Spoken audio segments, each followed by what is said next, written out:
Homeless is a much bigger pie of people who have lost their primary residence, but they are in a shelter or transitional housing, or they are registered with the system and they are receiving some sort of a subsidy that is intended then to get them back to permanent housing. When they are in permanent housing, they are now no longer homeless and they're no longer in the homelessness system. When someone is unsheltered, they are either in their car or they're in a tent or they're on the sidewalk in front of Starbucks. That unsheltered portion is nationally about a third. In California, it's 2/3. About 60-70% of the people experiencing homelessness in California are literally unsheltered. And there are some reasons that are pretty obvious. Weather. On the East Coast, we have enough shelter for people because otherwise they would die on our streets in the cold, right? And so East Coast tends to have quite a bit of shelter. In fact, in New York, there's literally a law that is a right to shelter where they have to have enough shelter beds for people. Now, albeit they are nice, they're a place that you stand in line all day and you get a room and you have to be out by 10 in the morning, but there is technically shelter. Welcome to Care More, Be Better, a podcast for people like you who care about the social impact of conscious companies and everyday heroes. Hear inspiring stories from those who put people and planet before profit and personal gain. You'll learn how you can make a difference, vote with your dollars, and get involved today. Here's your host, Karina Belizzi. Hello and welcome to another interview episode of Care More, Be Better, a Circle B podcast that's focused on building a better, greener tomorrow. Since we've just launched our new site, circleb.co, I encourage you to visit us and check it out. You'll find our entire catalog of more than 200 episodes. You'll also likely notice that we're doubling down on our efforts to build a greener tomorrow, one subscriber at a time. If you join our newsletter, our circle, if you will, we'll plant a tree. It's as simple as that. This is thanks to an ongoing and amazing partnership with Forest Planet. If you've been a listener to the show for a while, you may have even listened to that episode with Hank Dearden. I'll be sure to link to it in show notes so that you can go ahead and click through if you haven't yet. You'll also find a carefully curated selection of eco-friendly and natural products, from things like linen sheets and clothing made only of natural materials to housewares and garden supplies. You'll find sustainable jewelry, gifty goods, coffee, tea, dark chocolate, and a few industry-leading supplements like Orla Nutrition. All the products we offer seek to reduce our reliance on plastics, limit our waste, and give a little back to nature along the way. We've partnered with 1% for the Planet to ensure that at least 1% of sales, not just of profits, go to Earthwise charities. In last week's episode, you got to meet my niece, Ariana Belizzi, and we talked about community engagement. We also opened a discussion specifically about the problems of homelessness and unsheltered living, even in the world of Alaska, where it's far colder than it is here in California. That said, I wanted to go ahead and open this discussion a little more deeply today. You may or may not already know that Governor Gavin Newsom issued an executive order authorizing California state officials to dismantle thousands of homeless encampments throughout the state. DignityMoves has been at the forefront of providing dignified support, housing, and more for those in need. This makes my guest for today, Elizabeth Funk, uniquely positioned to discuss the ramifications of this executive order and the impact it will have on California's homelessness strategy. With that, I hope you'll welcome her to the show. Elizabeth Funk, I'm so happy to have you here. Thank you for having me. Now, I understand that at the present time, you've been working hard in California, where there are today 172,000 homeless people, which is 30% of the U.S. homeless population. I live here in Santa Cruz County. I have seen the homeless camps get moved from one part of the county to another and back again. I've seen the issues that they've faced, including flooding and other challenges, even being displaced by fire, as much of the county was displaced by fire. I wonder if you could talk about the present state before this particular executive order went through and what's happened since. Well, yes, it's really tragic. And to note that one thing even more powerful than that is that the unsheltered problem is really uniquely a California problem. Half of the unsheltered in the nation is in California, which is just such contrast to the wealth and the generosity that our state is really known for.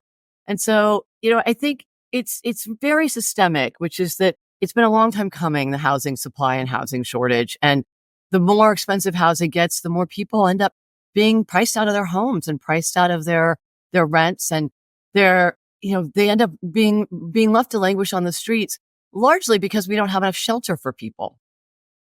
Well, and if you take into account the wildfires that we've experienced, a lot of these people are victims of fire. The people who lived in paradise, whose homes and all of their savings were tied up in their properties, that may not have had the type of insurance that could truly protect them, or they could have just been renters and now forced out of an affordable living situation because the supply issue is so prevalent. I know people who are living out of their vans and who are, championing van life. And so as it stands today, I think we hear this vernacular in our society that it's drug addicted alcoholics who are crazy that are on the streets. And that just isn't the reality any longer. So, what would you say to people to get them really thinking about this as a humanitarian issue? Perhaps just walk away from that dismissive attitude? The problem is when people have stereotypes that folks on the streets are drug addicted and mentally ill, they're right. They are, but they didn't start that way. And I think that's the important thing to understand, is that when people first become homeless, only about 20% have a severe enough mental or behavioral health issue that would prevent them from returning to stability. We all have some sort of a mental health issue, right? And particularly people who've been struggling, maybe they were drinking too much, but it's being on the streets that exacerbates that so quickly. And if you think about what it's like to not sleep more than 2 hours a night and spend your week in wet socks, of course the mental health goes downhill. And of course they're turning to drugs to stabilize. And we're letting that happen is the problem. They weren't drug addicts to begin with. They're becoming reliant on things to get them through this crisis that we're allowing to happen. And I think your point about, this could happen to anyone has been the most eye-opening to me. We've got middle school teachers staying in our shelters. We've got the guy who used to drive me to the airport with my children before Uber. He recognized me. These are hardworking folks who, one paycheck away from having some disaster in their life and losing their footing. And next thing you know, they're on the streets. But that's a major downfall, because once you're on the streets, getting back up from that fall is almost impossible. If you think about it, you don't have a place to plug in your cell phone. You don't have a place to shower, have a good night's sleep. And we walk by and we think, why don't these people get jobs? How? They've got to have a place to start. They've got to have a place to be so that they can start to rebuild their lives. That's what we as society have not had the generosity of heart to think that we owe that to them. You probably know far more about this than I do. I grant that you do. But I have read about different projects where there was, I believe, a pilot program in Europe where they were trying to set people up with a lump sum as opposed to like this little nursing or sucking at the teat of America to try and get just a little bit each month and justify it along the way, where they gave individuals enough to cover living expenses for 3 months at a time so that they could get some stability, have a shower every day, be able to buy food, not have to worry about paying their bills for that time, and focus on rebuilding. And they found that while it was a bigger outlay of cash all at once to one individual, that the recidivism rate, or the rate at which they ended up back on the street, was much, much, much reduced. And that they were able to get back to being, they're able to get to this place where they are, essentially paying their bills and supporting themselves and their family and paying taxes. So they're part of the system again, and they're not a drain on it any longer. But that safety net essentially needed to be there to help them get back on their feet and do so without just resorting to the crutches of drugs and alcohol that are essentially escapist tactics. So I think there's something to that. I wonder if there are other things like that you're aware of that are in the works now. Maybe you're championing one. There are a couple of things to to the studies that you've shown. And I know one in Canada, for instance, where they give you the full year's worth of support that you were going to get, but they give it to you in one chunk. And then they've studied the difference of outcomes that people have. And we, of course, have our stereotypes that when somebody's given a lot of money, they'll spend it all on drugs. And the results are absolutely contrary to that the kinds of things they're able to spend it on, because if you think about it, If you only have a little bit of money each month, you've got to spend it on food and clothes. You have to, right? But if you have excess that month, now you can invest it literally and figuratively in education or in a car that then could get you to a job. You've got the luxury up front of having an amount that then you could do something substantive with.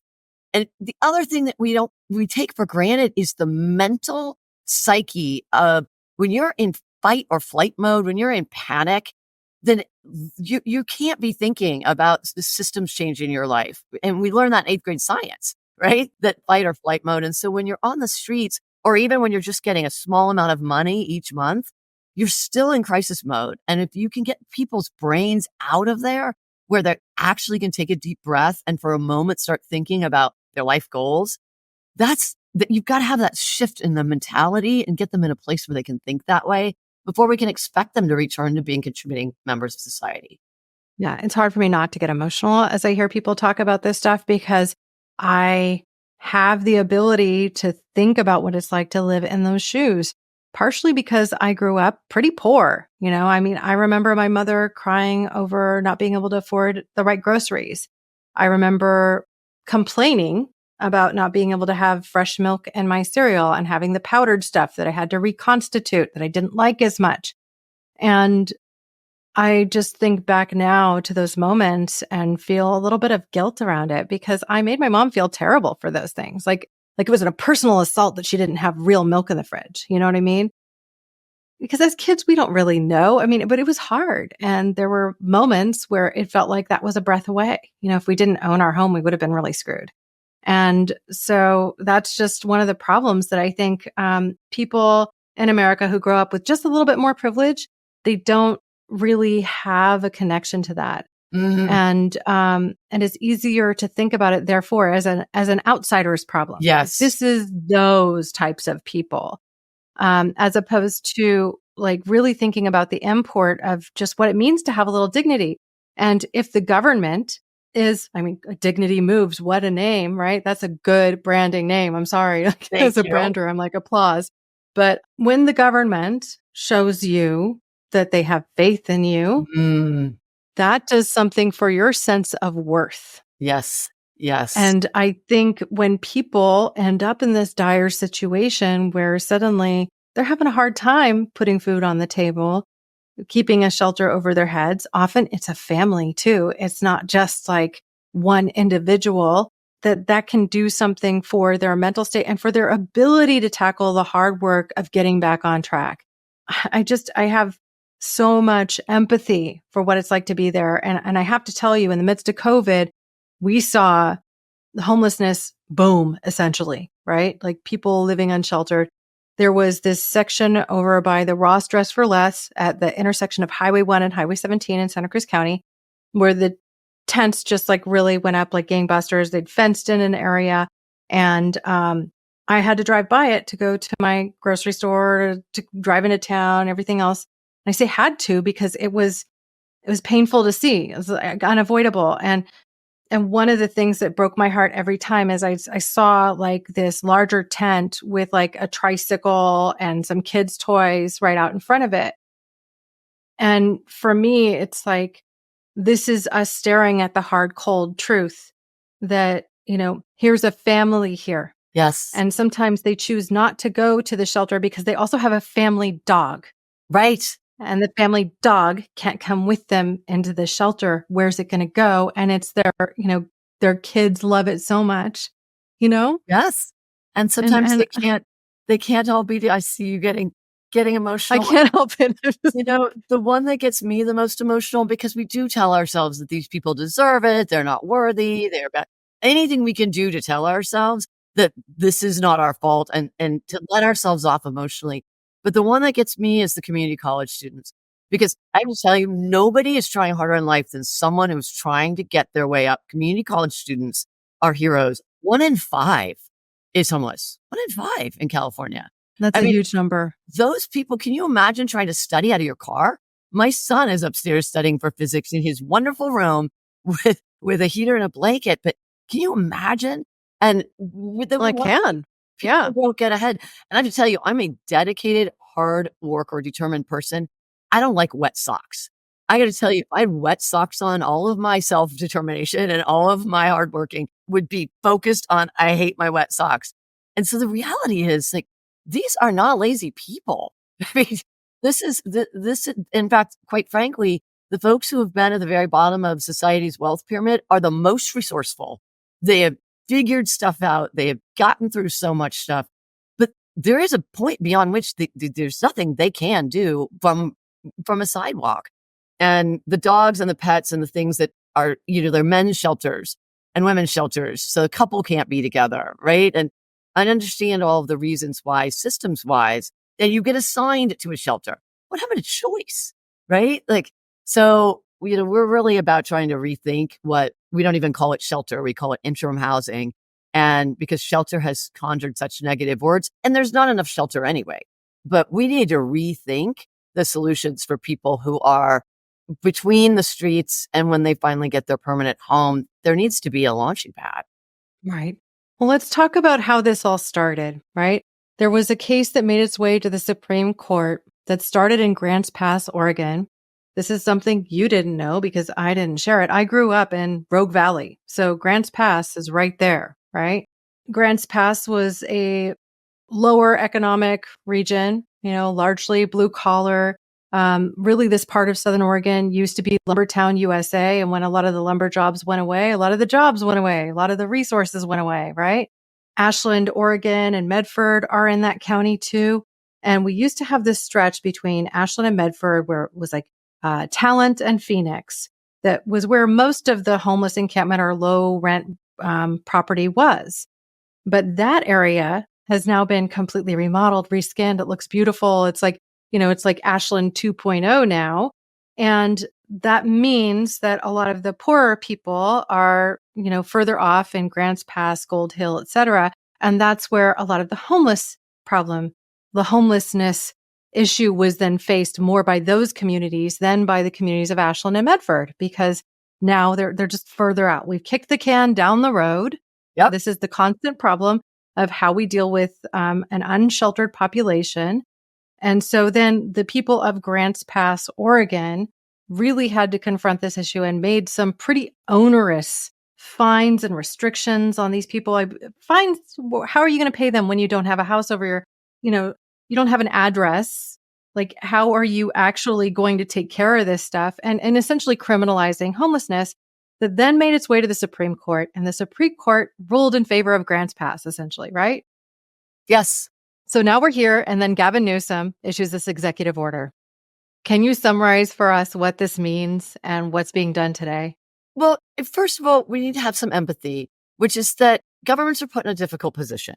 And we need to acknowledge that taxpayers pay money, and we live in society because we want to have public spaces. It's part of our culture to have parks and shared public spaces. And so governments are expected to keep those clean and safe. And so we need to start by acknowledging that they're not doing this because they're mean people, right?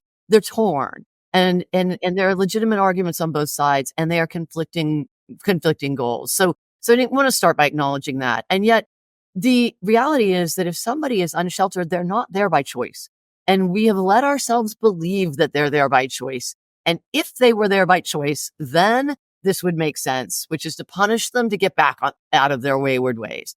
But the reality is they're not. And so punishing them or threatening them and saying, if you don't behave, you're going to get a fine, or there's nothing they can do. Right. And so they're there for a lack of choices is really what it comes down to, right? Like, exactly. It's the opposite of being there because you have a choice. You're there because you have no choices. You have no choices. And so if you are fined, then you're going to be more in debt. If we put something on your record, it's going to be harder for you to get a job. Right. So all we're doing is making our current problem more deeply entrenched rather than working towards helping it become less entrenched and solving the problem. The right answer, and what Grants Pass was actually built on an earlier case called Martin versus Boise in the city of Boise, Idaho. And the premise of it was that it's cruel and unusual punishment to punish someone for doing something they can't avoid. And that was originally upheld by the Supreme Court, and Grants Pass essentially overruled it. And so the thinking is that what Martin versus Boise said is you shouldn't be able to arrest someone unless they have a place to go. But you can't enforce your laws unless if the person doesn't have an alternative, which we focus on the first half of that and not the second half. There's always been an answer. You can enforce anti-camping laws if the person has a place to go, right? And so what cities have done is used this Supreme Court precedent almost as an excuse to say, well, we can't clear the encampments. Sorry, we don't have, we can't. Oh, yes, you can if you had built enough places for them to be, but you're off the hook on doing that. So the silver lining to these rulings is now that cities it's back in their court, which is you can end unsheltered homelessness. Nobody's stopping you. The courts aren't stopping you. They weren't stopping you before, to be clear, but you can end it and you can hold people accountable to accept the beds. You need to build the beds, right? Right. And so cities that are going to be short-sighted, and there will be short-sighted cities that will say, okay, we're going to arrest people. So let them go down that path. They will quickly learn how fast their jails fill up and what it costs to keep a person in jail is about twice what it would cost to put them in a dignified interim housing or shelter. But they're welcome to try that. They will learn that didn't work. The other solution is, of course, to run them out of town. And when they run out of town, where do they go? They go into our waterways. They go into our forests, and they have to keep warm at night, and they fight wildfires, right? Or there's excrement in our rivers.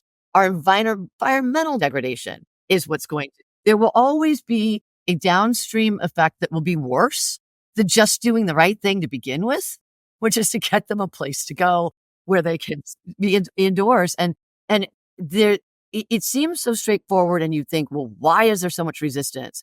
And there are very good reasons why there is resistance, but now this is going to force that to change. And the resistance is pretty fundamental, which is when you get people indoors, they're still homeless. And so the city doesn't have any incentive. The homeless count doesn't go down, right? They would rather get somebody in $1 million apartment than 50 off of the streets into interim housing, because at least their homeless count went down by 1. And when you start to uncover that, you say, well, then our metrics are wrong. I mean, that's simple to solve. Our metrics should be the number of nights spent languishing on our city streets per year. That could be 0, even if those people are technically still homeless. I quite frankly don't care if they get to stay somewhere 6 months or 6 years or 60 years. If they're off of the streets and they're somewhere warm and safe and thriving, why are we obsessed that it has to be a permanent solution? Our metrics are outdated. Mm-hmm. Wow. Well, that's something I hadn't thought of. Can you offer us a distinction? Is there a distinction between unsheltered and homeless? Oh, for sure. So homeless is a much bigger pie of people who have lost their primary residence, but they are in a shelter or transitional housing, or they are registered with the system and they are receiving some sort of a subsidy that is intended then to get them back to permanent housing. When they are in permanent housing, they are now no longer homeless and they're no longer in the homelessness system. When someone is unsheltered, they are either in their car or they're in a tent or they're on the sidewalk in front of Starbucks. That unsheltered portion is nationally about a third. In California, it's 2/3. About 60-70% of the people experiencing homelessness in California are literally unsheltered. And there are some reasons that are pretty obvious. Weather. On the East Coast, we have enough shelter for people because otherwise they would die on our streets in the cold, right? And so East Coast tends to have quite a bit of shelter. In fact, in New York, there's literally a law that is a right to shelter where they have to have enough shelter beds for people. Now, albeit they aren't nice, they're a place that you stand in line all day and you get a room and you have to be out by 10 in the morning, but there is technically shelter. On the West Coast, we decided we'd be smarter than that and we wouldn't invest in shelter because shelter doesn't work. And shelter doesn't work, to be clear. The definition of Well, work. we have them. We still do have them. Like there's one in Santa Cruz, and it's another one of those where you're out by 10 in the morning. My husband calls it's like The Walking Dead because he worked downtown at that point, and it's like, you see a bunch of people who, don't seem to have access to a lot of showers or services, essentially walking out right around that time where they're kicked out of the shelter, and then they can't come back until 5 or 6 in the evening. And so they have to spend all day out on the streets or off the property. And that's not a solution either. It's, again, makes you definitely feel like you have no sense that you're protected. You have no stability. And those aren't And you safe. have no dignity. I mean, that's really it, right? And yet we've invested as little as we can in shelter because shelter gets you out of the elements, but it doesn't at a systems level fix anything. The person's not in a mindset where can't give you case management and really help and work with you when you're in for 12 hours. And so therefore the conclusion has been invest as little in shelter as possible and put all the money in permanent housing. We as Dignity Moves are saying there is a middle ground here where you can create something that is intended to be a temporary solution, but that's dignified and stable. And start with everyone gets their own room with a door that locks. You and I take for granted the mental change that happens when you can be alone for a minute. Imagine never being able to be alone. Your brain never really calms down. You never What happens really with people with pets? I mean, that's the other question I have. beautiful thing when you've got your own room and a door that locks. You can bring your pet, you can bring your partner. What did we think about maybe privacy with partners? Do these folks not get that dignity? Right. But then also you can lock your door and you're not worried about your possessions being stolen, which is a big Mm. thing in shelters. People don't even want to go to the bathroom in the shelter because they come back and their duffel bag's been rifled with. Right. So having your own space where you're in control is an amazingly important mental shape that we don't shift, that we don't appreciate. But then you get to stay for 6 months or 2 years. This is your place now. You're stable. All of a sudden, after 8 hours of sleep for a few nights or weeks in a row, now you're ready to talk about a resume. You're ready to talk about Mm. reuniting with family or job skills training. That we can't get you in that mindset when you're going to be out by 10 tomorrow morning. I mean, Well, and you have an outlet to plug in. So you can plug your laptop in or a cell phone and you can engage with society in that way, right? absolutely. And so it's a game changer. And local libraries, they check out laptops and things like that. So it doesn't necessarily have to be something that A you, computer lab that there are 3 or 4 computers at a computer lab. People can use them. And if somebody's really doing like an online course or something, their laptops that we can lend them. Of course, that's fundamental, right? yeah, yeah. No, and I think, when we really get to thinking about the granular challenges that these people face, there are resources available when you have a physical address, right? Because now you can get that library card. Now you can go to the library in Half Moon Bay or Santa Cruz, like local to me. I know that they check out things like Wi-Fi hotspots. So you have an internet connection and then you can check out a laptop and you can check out like other resources too. I don't think they provide cell phones. I've never seen that. But, low cost plans are available. And I'm sure there's a way to navigate that challenge too. So it's just a Obama phone. flood. President Uh, Obama created a program they affectionately call Obama Phone, which is that people who are on welfare qualify for free cell phone and free Wi-Fi service, but they have to know how to sign up for it. And so one of the first things that we do when people get into our communities, first of all, you've got to have a current legal ID. Imagine trying to get ahead in life with your driver's license expired. You're not going anywhere in the world without that, yeah, right? And that's true. I mean, so you need an ID. and so you need somebody to help you fill out the forms and get to the DMV. So legal ID. And then the second one is help them apply for any benefits they're eligible for. Because now they do have an address and they're eligible for a lot more money than they know or know how to apply for. They're also eligible for free medical care. Let's fill out those forms. And by the way, I've sat with these people to try to help them fill out those forms. I can't figure it out. I'm a rather computer savvy person, but you know what it is? It gets 2-factor authentication. You have to have a cell phone to 2-factor authenticate and log into your medical account. These things that you need help. You need help doing that. You need a place that you could plug in and a computer. And then once you've got all those resources and an address and things start coming together. Wow. Well, I have to wonder really what brought you to this particular challenge and founding this third party. I mean, it's an organization. You're not for profit, right? Yep. Yes. Dignity Moves. What brought you to this moment? What inspired you to create this? Well, I come from Silicon Valley and I love solving puzzles. And really it was more that when I think we're all curious about what's going on with homelessness and really sort of starting with the premise that I know one thing, whatever we're doing isn't working because we keep spending more and more money and the problem keeps getting worse and it becomes more of an existential crisis. And so I started looking at it with some friends and just from a big step back. And when you look at something with a fresh eye, there were a couple of really fundamental things that it became apparent if we just would shift a little, this problem is solvable. When I say this problem, I mean unsheltered homelessness. There are much more complex issues of mental health and racial disparities and job. I mean, unsheltered homelessness, that finite piece of this puzzle is very solvable. And there are a few simple things, and I say simple, standing in the way of ending them. One of which is the metrics that we talked about. If cities were measured on how many nights are spent sleeping on their streets, all of a sudden unsheltered homelessness would become a priority. The second one is there needs to be funding for interim housing, because today the reason cities are so obsessed with getting people into permanent housing is because it's paid for by Section 8 vouchers, right? There's no such funding for interim housing. So cities want to get you into permanent housing. Well, then let's shift the way the subsidies are structured, shall we? There are a couple of really simple tweaks, and all of a sudden things could align where this would solve itself. And when I see answers to solutions like that, the Silicon Valley entrepreneur in me, it just eats at me. I'm like, we've got to talk about this, and we got to see if we can't fix this piece. And once you get everyone indoors, all the other harder problems are going to be a lot easier to solve. The pressure's off the system. We don't try to claim that getting everyone indoors ends homelessness, but it's certainly a big step forward.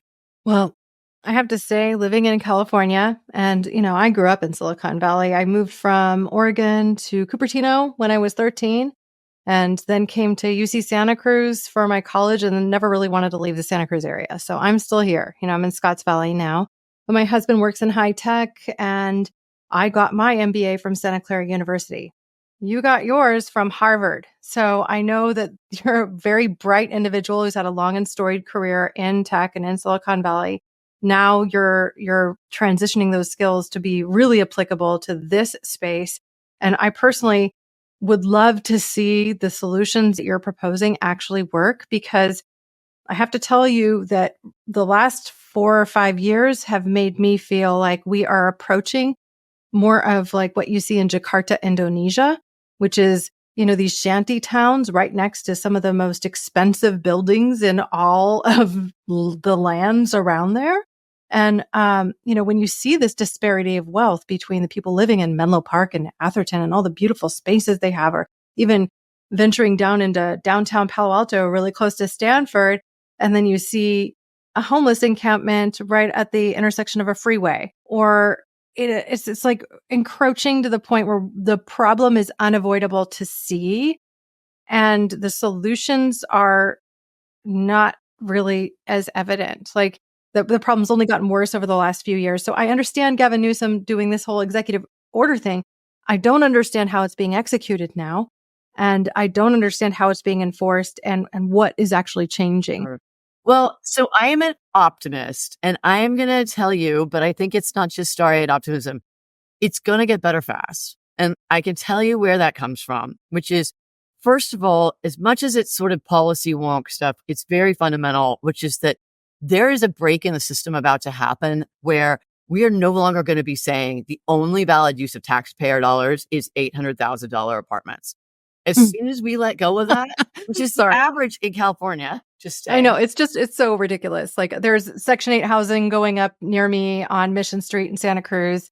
My friend Doug Wallace owns a property, and he's putting a high rise there with no parking. I'm like, what? How's this going to work? Like structurally problems, like the person who's analyzing it from the outside is just like brain hurts bad. Yes. Like Section 8 housing is saying like the person that lives in there has to earn less than, I think, $90,000 a year or something like that. And I'm just like, what?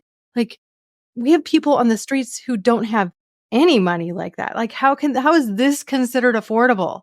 Like that's the bigger question I think I'm asking. Sure. So, yes, well, you have the floor again. I'm going to tell you where the optimism comes from. And first of all, it's because the more the public is aware that that's what our system says, is that the only thing we can do is $800,000 units, you're going to get more people saying, wait, what? Right? And then you do start seeing things like grants pass and the executive order saying we want immediate solutions. And you and I both know Section 8 housing is not going to be here by Thursday. Right. And so if we're going to call for immediate solutions, that's going to mean a policy shift. It's just going to. But the other thing that's giving me optimism is the reason unsheltered homelessness has been allowed to exist is because we've decided it's not possible to solve. And so when you look at a city and you say, okay, I don't take that answer. What's it going to take to solve it? And let's work backwards. That's when all of a sudden we say, oh no, we can solve it. Absolutely we can. And here's how. And some cities, and I'm going to tell you, your neighborhood being one of them, San Jose, mark my words, I think you heard it here first, is going to be the first major city, I believe, that is going to solve this problem. And they are taking it seriously. Matt Mahan believes he was elected on the promise of reclaiming public spaces. So he's got the courage to put money towards things that aren't permanent solutions. And the thing that's amazing is it's been working. I don't know if anybody's been following, but last year, unsheltered homelessness in California surged over 10%. In the That's bad. same Yeah. 12 months, it went down over 10% in San Jose. Same 12 months, 20% swing because he's had the courage to do interim solutions. And 70% of those people have stayed stably housed. That's a policy he's doubling down on. And he's going to figure out how are we going to end this citywide? And it is not far off.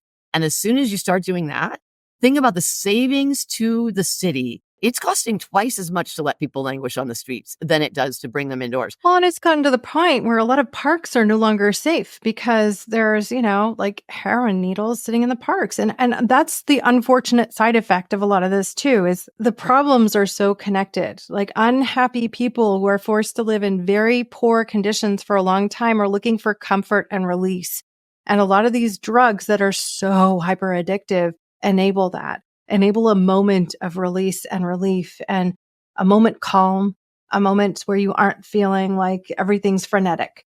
And it's, I'll tell you a story. my heart goes out to these people, right? It's heartbreaking. One of the women that's at our shelter in San Francisco was in a domestic violence environment and got out. And as you probably know about domestic violence, one of the strategies is to disconnect you with your friends and resources and support networks. So she really didn't have any place she could go couch surf. And so she ended up on the streets. She said the first night she was trying to sleep and she was too terrified to let herself fall asleep. She thought it's just not safe. So the next morning she woke up and she went to the Tenderloin and started asking around. Said, does anybody know where I can get this stuff they call meth? Made a conscious choice that it would be safer than letting herself sleep. And unfortunately, the women on the streets tell you she was right. It is safer. They do this to stay alive. And now she's in our community. She got connected to a doctor who gave her a prescription for methadone. She's got her Narcotics Anonymous 30-day chip that she carries around proudly, and she's trying. But she said, I wouldn't have had to do this. I did this on purpose. Yeah. And it's a slippery slope. It's not just typically a one-time thing. Now, I happen to be a woman. I'm 48 years old, right? Like I have a stable life. I have my college degree and I have my higher degree. I'm going to get my PhD now in sustainability because I want to focus my efforts on making a better world for the future. And so regardless of the fact that, my skills in business and sales and marketing and like all that jazz working in natural products has put me in this comfortable spot to be able to pursue this next stage, right? Or the fact that when things weren't going right at home and I didn't feel like I had an option, I ran away from home and I lived on the streets for a week. And granted, it was only 5 nights, 6 days, right? So a little less than a week. But the things I saw in that time, being just 13 years old, it's harrowing to understand that people were, going to give blood to get $12 so that they could have money to buy anything that they needed, from the maxi pads, like feminine care that some of the women on the streets, like they don't have access to some of these things, to, drugs, of course, like, because there was a lot of drug use on the streets, or just like buying a burger, like something so simple, right? To understand that how uncomfortable they were, and to have myself sampled a little bit of I had at that point smoked pot. I tried LSD for the first time. A few years later, I smoked some pot that had some laced with something else like hashish, right?